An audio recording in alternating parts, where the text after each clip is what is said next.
Student, good morning. कैसे हैं आप लोग? Today we will start chapter 4, determinants. Determinants जो अपन पढ़ने जा रहे हैं is a part of matrix. Matrix आप लोगों ने थर्ड चैप्टर पढ़ा था, उसी के अंदर अपन कहें a square matrix associate a number it's called determinant. तो एक तरह से अपन ये कह सकते हैं डिटर्मिनेंट भी एक मैट्रिक्स ही होता है। बट मैट्रिक्स के अंदर आप लोगों ने कहा था कि नंबर्स को अरेंज करना ओनली, रो या कॉलम्स। बट यहाँ डिटर्मिनेंट का मतलब है एसोसिएट ए नंबर, यानी उसको सॉल्व कर कर एक रियल वैल्यू अपने को मिलेगी, उसे अपन कहेंगे determinants. Okay, first of all आप लोगों को नजर आ रहा है a square matrix associate a number is called determinants. Determinants को स्टूडेंट अपन 3 टाइप से रिप्रेजेंट कर सकते हैं। एक है ये सिंबल हो सकता है, एक सेकंड सिंबल है जो आपको नजर आ रहा है, इसे अपन बोलेंगे डेल, और थर्ड इसको अपन डिटर्मिनेंट ए भी लिख सकते हैं। सेकेंड थिंकिंग स्टूडेंट के दिमाग में आता है कि डिटर्मिनेंट्स और मैट्रिक्स में डिफरेंस क्या हो सकता है, तो उसके लिए अपन दोनों को एक बार डिफरेंसेस देखते हैं, मैट्रिक्स एंड डिटर्मिनेंट्स। मैट्रिक्स के अंदर आप लोगों ने देखा था स्टूडेंट, मैट्रिक्स का जो ऑर्डर होता है वो कुछ भी हो सकता है, जैसे 2 into 3 हो सकता है, 4 into 3 हो सकता है। एक तरह से अपन कह सकते हैं कि जैसे ये आपने लिखा है एक मैट्रिक्स है,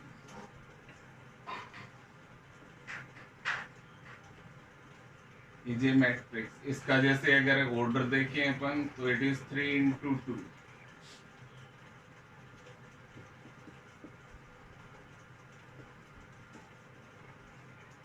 इसका ऑर्डर आपको नजर आ रहा है 2 into 2। तो एक तरह से अपन कह सकते हैं matrix is only arrangement of number, चाहे उसका ऑर्डर कुछ भी हो सकता है। बट जब डिटर्मिनेंट की अपन बात करेंगे तो फर्स्ट ऑफ ऑल एक मैट्रिक्स, और मैट्रिक्स भी वो जो स्क्वायर मैट्रिक्स होगा। मेरी बात पे ध्यान दीजिए, मैंने एक वर्ड बोला है स्क्वायर मैट्रिक्स। स्क्वायर मैट्रिक्स का मीन्स आप लोगों को थर्ड चैप्टर में अपन ने डिस्कस किया था, एक ऐसा मैट्रिक्स जिसमें नंबर ऑफ रो और number of columns are same, उसी को अपन स्क्वायर मैट्रिक्स बोलेंगे। तो फर्स्ट ऑफ ऑल दोनों में डिफरेंसेस की अगर बात की जाए तो मैट्रिक्स का ऑर्डर कुछ भी हो सकता है, बट डिटर्मिनेंट के अंदर ये श्योर है कि इसका जो डिटर्मिनेंट है वो एक स्क्वायर मैट्रिक्स ही होगा। फर्स्ट प्रॉपर्टी आपको नजर आ रही है कि डिटर्मिनेंट अपन उसी मैट्रिक्स को कहेंगे जो एक स्क्वायर मैट्रिक्स होगा। ओके, सेकंड थिंग आती है कि मैट्रिक्स के अंदर अगर रो और कॉलम को इंटरचेंज कर दिया जाता है, जैसे ट्रांसपोज मैट्रिक्स आप लोगों ने पढ़ा था, तो वहां पर अपने को एक नया मैट्रिक्स मिल जाता है। बट डिटर्मिनेंट में अगर रो और कॉलम्स को अपन लोग चेंज करेंगे तो अपने को नया मैट्रिक्स नहीं, वैल्यू वो की वो रहेगी। तो एक तरह से अपन ये कह सकते हैं कि मैट्रिक्स में तो अरेंजमेंट जो रो और कॉलम में होता है वो इंटरचेंज हो जाता है, और डिटर्मिनेंट पे उसका कोई इफेक्ट नहीं पड़ेगा अगर आप ऑल रो और कॉलम को आपस में एक्सचेंज कर देते हो। तो एक तरह से अपन देखें डिटर्मिनेंट एक तरह से अपन कह सकते हैं एक वैल्यू को रिप्रेजेंट करते हैं, और मैट्रिक्स एक अरेंजमेंट को रिप्रेजेंट करता है। बट डिटर्मिनेंट भी एक मैट्रिक्स ही होता है, बट कंडीशन है वो एक स्क्वायर मैट्रिक्स होना जरूरी है। तो आज का अपना टॉपिक है स्टूडेंट डिटर्मिनेंट। डिटर्मिनेंट के अंदर किसी भी स्क्वायर मैट्रिक्स को किस ढंग से अपन एक्सपेंड कर सकते हैं, उसकी वैल्यू कैसे फाइंड आउट करेंगे, ये आज अपन इस क्लास के अंदर सीखेंगे। फर्स्ट ऑफ ऑल एक स्क्वायर मैट्रिक्स की अगर अपन बात करें,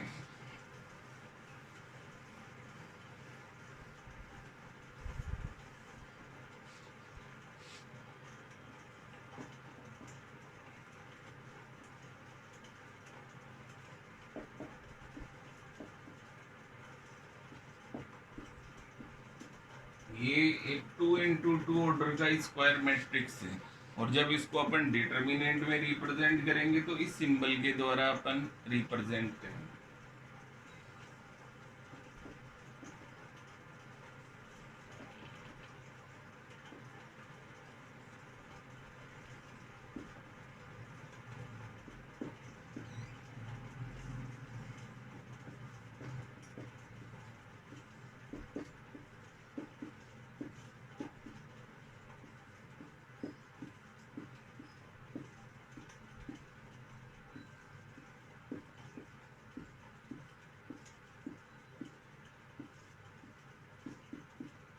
3 मैट्रिक्सेस आपको नजर आ रहे हैं। फर्स्ट है 2 into 2 ऑर्डर का मैट्रिक्स है, एक स्क्वायर मैट्रिक्स। 1 into 1 ऑर्डर हो सकता है, या 3 into 3। तो डिटर्मिनेंट की फर्स्ट प्रॉपर्टी तो यही है कि इसे स्क्वायर मैट्रिक्स होना जरूरी है, चाहे उसका ऑर्डर 3 into 3 हो, 1 into 1 हो, या 2 into 2 हो। First condition. अब बात आती है कि इनसे अपन वैल्यू कैसे फाइंड आउट करें। फर्स्ट ऑफ ऑल इस पे आप लोग ध्यान दीजिए, जिस मैट्रिक्स का ऑर्डर है 1 into 1, तो उसमें डिटर्मिनेंट की वैल्यू डायरेक्ट अपने को मिलेगी। जैसे आपको कहा जाए इसकी वैल्यू, तो आप कहेंगे determinant A is equal to E. For example, जैसे आप लोग कह सकते हो कि एक मैट्रिक्स है ई और उसके अंदर केवल सिंगल एलिमेंट है 3, तो जब इसका डिटर्मिनेंट अपन फाइंड करेंगे तो वैल्यू आ जाएगी 3। सेकेंड एग्जाम्पल, अगर मान लो माइनस में भी कोई वैल्यू दी हुई है तो उसकी डिटर्मिनेंट की वैल्यू हो जाएगी -5।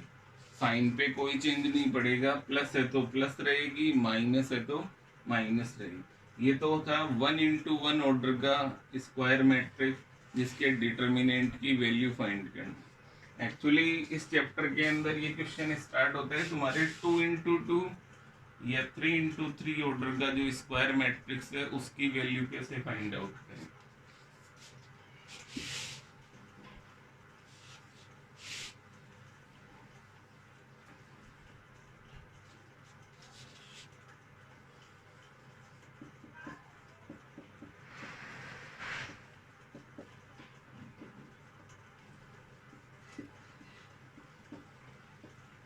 ये कि 2 into 2 ऑर्डर का स्क्वायर मैट्रिक्स है, इसको जब अपन डिटर्मिनेंट में कन्वर्ट करेंगे तो रिप्रेजेंट करने का तरीका ही रहेगा। अब इसकी वैल्यू फाइंड आउट करना। फर्स्ट ऑफ ऑल आपको नजर आ रहा है जो एरो का साइन मैं रिप्रेजेंट कर रहा हूँ, A11 मल्टीप्लाई बाई A22। एक प्रोडक्ट होने के बाद माइनस का साइन लगेगा, देन आफ्टर सेकेंड मल्टीप्लिकेशन इसकी जो वैल्यू होगी वो इस डिटर्मिनेंट की वैल्यू को रिप्रेजेंट करेगी। 2 into 2 ऑर्डर का कोई भी डिटर्मिनेंट अगर सोल्व करना है तो सिंपली क्रॉस मल्टीप्लिकेशन मेथड आपको नजर आ रहा है उससे अपन सोल्व करेंगे। जैसे फॉर एग्जांपल एक मैट्रिक्स है ई, इसका जब अपन वैल्यू फाइंड करेंगे इन डिटर्मिनेंट, तो first of all 1 into 4 -3 into 2 it is -2। तो 2 into 2 ऑर्डर का डिटर्मिनेंट फाइंड करने का तरीका आपके सामने है। आई थिंक आप लोग समझ रहे होंगे मैं क्या कह रहा हूँ। ओके, देन आफ्टर स्टूडेंट इसमें सबसे इम्पोर्टेंट पार्ट आता है 3 into 3 ऑर्डर का डिटर्मिनेंट जो है उसको अपन कैसे सोल्व करेंगे।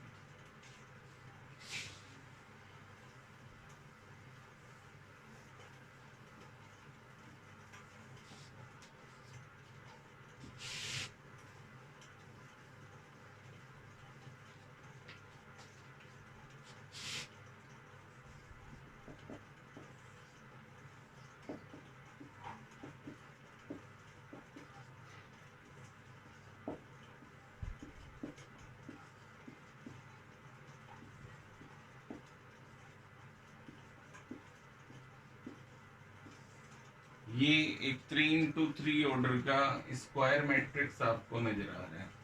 इसके अंदर स्टूडेंट एक चीज पे आप थोड़ा ध्यान देंगे, अकॉर्डिंग टू एलिमेंट पोजीशन एक बार साइन का जो पैटर्न रहेगा उस पे ध्यान दें। जैसे यहाँ है 1 और 1, तो 1+1 is 2 इज इवन नंबर। रो और कॉलम का सम अगर इवन नंबर आएगा देन साइन रहेगा पॉजिटिव, और अगर दोनों का सम ऑड नंबर आएगा तो साइन अपन रिप्रेजेंट करेंगे नेगेटिव। जैसे 1+2 3 ऑड नंबर है तो माइनस, 1+3 4 प्लस ये माइनस प्लस प्लस और ये प्लस। तो ये जो साइन का ऑर्डर है ये आपको बहुत काम आएगा जब अपन 3 into 3 ऑर्डर का डिटर्मिनेंट सिंप्लीफाई करेंगे। तो फर्स्ट ऑफ ऑल आपको इनके साइन पॉजिटिव होंगे या नेगेटिव होंगे, उस चीज को दिमाग में रखते हुए क्वेश्चन सॉल्व करना है। जैसे मैं एक एग्जाम्पल के द्वारा इसको रिप्रेजेंट करता हूँ। फर्स्ट ऑफ ऑल इसको समझिए, A11, A12,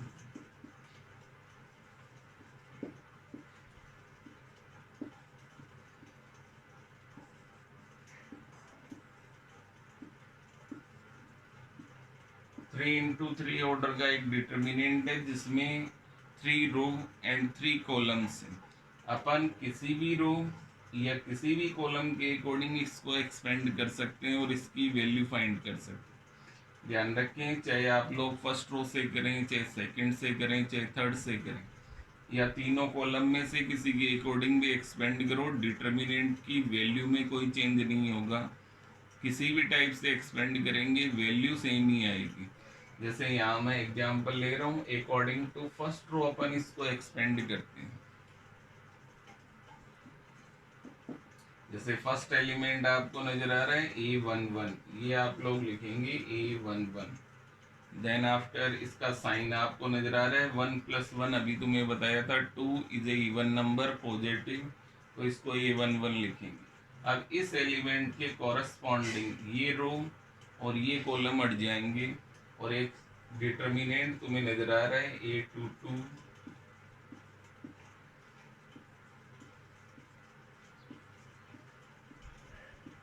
ये डिटर्मिनेंट हो जाएगा। देन आफ्टर सेकेंड एलिमेंट है A12, इसका साइन है माइनस, तो यहाँ बीच में माइनस A12, और इसके कॉरस्पॉन्डिंग जो एलिमेंट्स लिखे जाएंगे वो देखिए। जैसे ये 12 है तो ये रो और ये कॉलम हट जाएंगे और इसके अलावा जो एलिमेंट्स बचे हैं वो अपने को डिटर्मिनेंट में लिखने होते हैं। जैसे A21, 23, 31, 33। Then after third element A13 is a positive sign। Then after उसके कॉरस्पॉन्डिंग रो और कॉलम्स को अपन हटाकर डिटर्मिनेंट लिखेंगे A21, A22, 31 and A32। 3 into 3 order का डिटर्मिनेंट फर्स्ट रो के अकॉर्डिंग एक्सपेंड करने का ये तरीका अपना रहेगा। इसका एक एग्जाम्पल मैं ले रहा हूँ, ध्यान दीजिए सभी।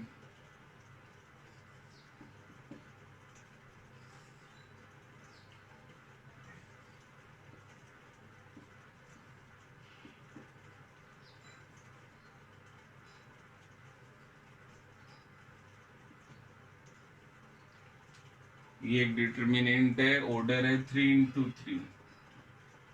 इसको अपन एक्सपेंड करेंगे बाय फर्स्ट रो, R1 के अकॉर्डिंग इसको अपन एक्सपेंड कर रहे हैं।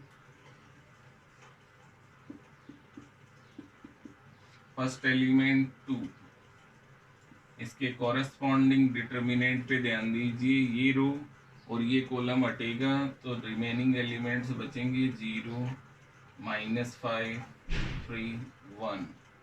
Then after second element 3, but इसका पोजीशन का साइन है नेगेटिव, -3। ये कॉलम और ये रो हटाएंगे तो 1, -5, 2, 1। देन आफ्टर एलिमेंट 4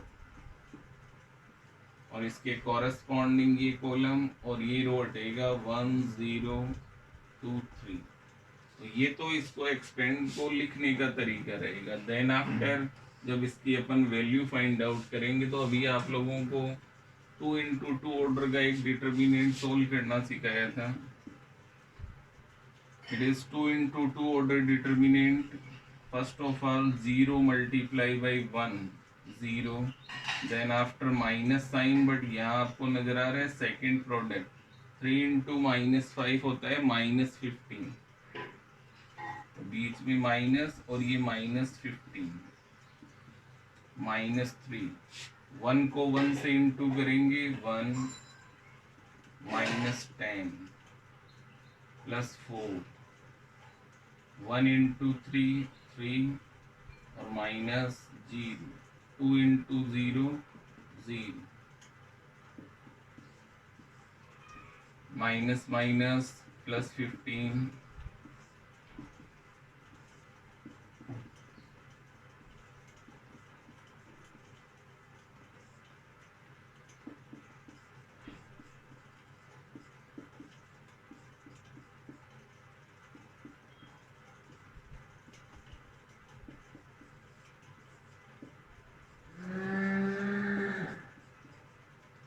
तीन वैल्यूज आपको नजर आ रही है 30 -33 + 12।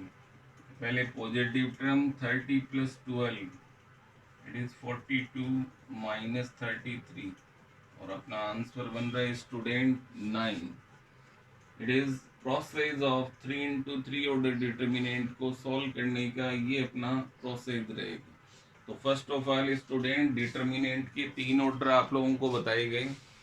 फर्स्ट ऑर्डर 1 × 1 ऑर्डर का अगर कोई स्क्वायर मैट्रिक्स है तो उसमें जो वैल्यू होगी वही अपनी डिटर्मिनेंट की वैल्यू हो जाएगी। 2 × 2 ऑर्डर के अंदर आपको क्रॉस मल्टीप्लिकेशन मेथड अप्लाई करना है और 3rd ऑर्डर के अंदर आपको फर्स्ट रो के अकॉर्डिंग मैंने एक्सपेंड किया है। आप किसी भी रो या किसी भी कॉलम के अकॉर्डिंग इसको एक्सपेंड करेंगे, आंसर जो अभी आ रहा था 9 वही इसके अंदर कंसिडर हो जाए।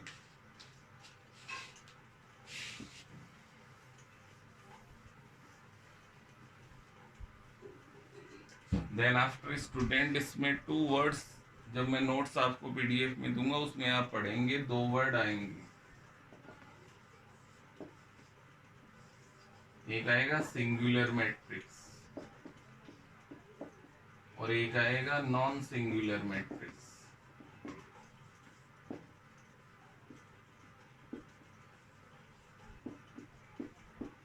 दो वर्ड आपके सामने, एक है सिंगुलर मैट्रिक्स और एक है नॉन सिंगुलर मैट्रिक्स। दोनों का मतलब क्या है उसको समझिए। किसी भी मैट्रिक्स का अगर आप डिटर्मिनेंट सोल्व करेंगे, डिटर्मिनेंट को सोल्व करने पर अगर वैल्यू 0 आ जाए तो उसे अपन कहेंगे सिंगुलर मैट्रिक्स।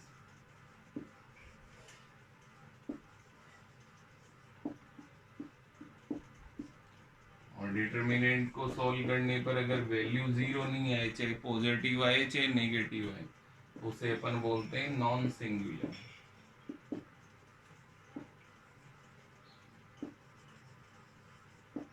तो एक बार फिर से ध्यान दीजिए, सिंगुलर मैट्रिक्स का मीन्स होता है if determinant A equal to 0 और if determinant A is not equal to 0 उसे अपन बोलेंगे नॉन सिंगुलर मैट्रिक्स। ये दो टॉपिक तुम्हारे हुए। डिटर्मिनेंट की वैल्यू कैसे फाइंड करेंगे, डिटर्मिनेंट की वैल्यू अगर 0 आ रही है तो उसे अपन सिंगुलर मैट्रिक्स बोलेंगे। Determinant is not equal to 0 then it's called non singular matrix. Okay, then after student अपना नेक्स्ट टॉपिक आता है डिटर्मिनेंट के कुछ पार्ट हैं जिनको अपन कहते हैं माइनर्स एंड कोफैक्टर्स।